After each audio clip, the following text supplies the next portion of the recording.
bagaimana Allah menghijrahkan Nabi Muhammad SAW. Jadi kalau kata Nabi berhijrah itu menurut Habib Novel kurang tepat. Allahumma shalli wa sallim alaih. Jadi kalau kalimat Nabi Muhammad SAW berhijrah menurut Habib Novel itu kurang tepat. Tapi yang lebih tepat adalah Allah menghijrahkan Nabi Muhammad SAW. Kenapa? Karena Nabi mau berangkatnya kapan itu yang menentukan juga Allah.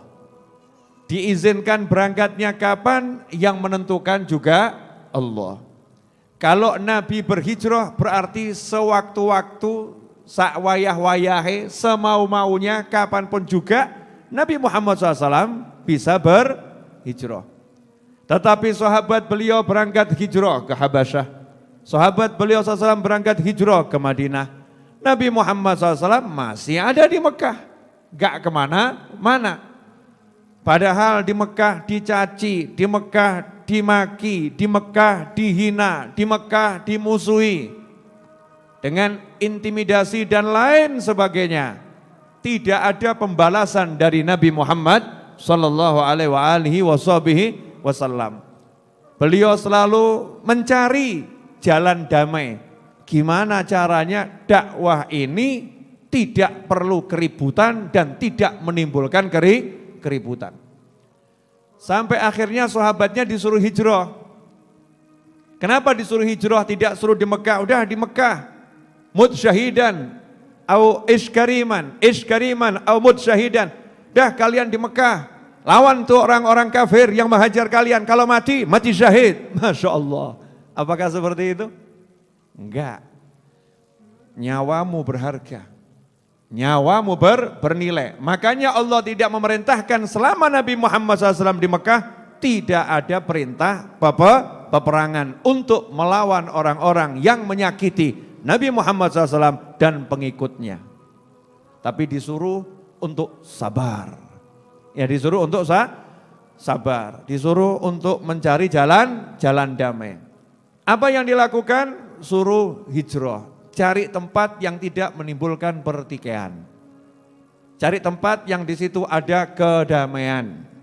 Cari tempat yang di situ bisa menebarkan ajaran Islam. Maka berangkat ke Habasyah, berangkatlah ke Madinah. Nah ini juga perlu kita contoh dalam kita berdakwah.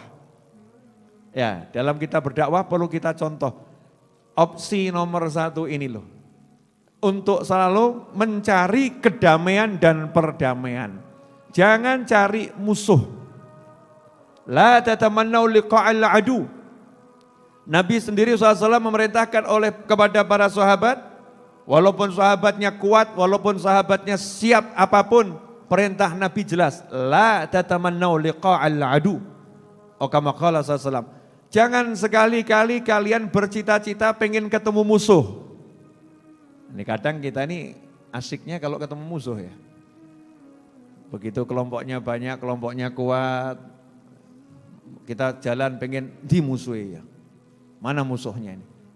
Kita mau hajar, kita mau tandangi. Masya Allah, na'udzubillah min dzalik. La tatamannau liqa'al adu. Jangan sekali-kali kalian punya cita-cita pengen ketemu musuh. Tapi kalau udah cari jalan damai, dipepet, kepepet, mentok.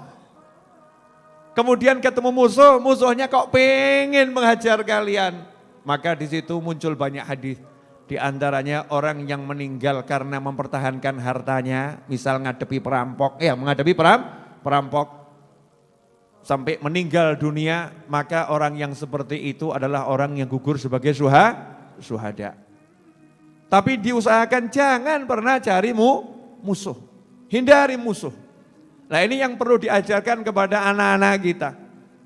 Terhadap saudaranya jangan musuhan. Terhadap temannya jangan musuhan. Cari apa? Cari teman sebanyak mungkin. Cari kedamaian sebanyak mungkin. Dan alhamdulillah negara kita ini dalam kemerdekaan dikasih negara yang damai. Maka harus disyukuri luar biasa.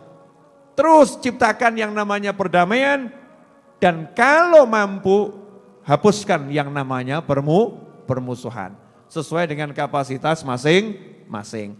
Ayah kapasitasnya jaga anak-anaknya jangan musuhan. Suami kapasitasnya jaga istri, ojo gelut terus mbok bojine, Masya Allah. Ini laporan suami istri gelut nih. Barusan ada yang WA sama saya nangis-nangis. Ya tak rungokno nangisnya. Iya, kemudian ya melas hati saya, Masya Allah. Gelut, perang suami istri, itu lebih daripada perang dunia ke-10 saudara-saudara. Didengar gak enak, dilihat gak enak. Gimana caranya suami ngadepi bojo, ngadepi istri ngalah, istri ngadepi suami ngalah, damai adalah keindahan, Masya Allah. Nah kalau setiap rumah sudah damai kan Indonesia damai, betul. Asyik. Yang begitu kan menyenangkan.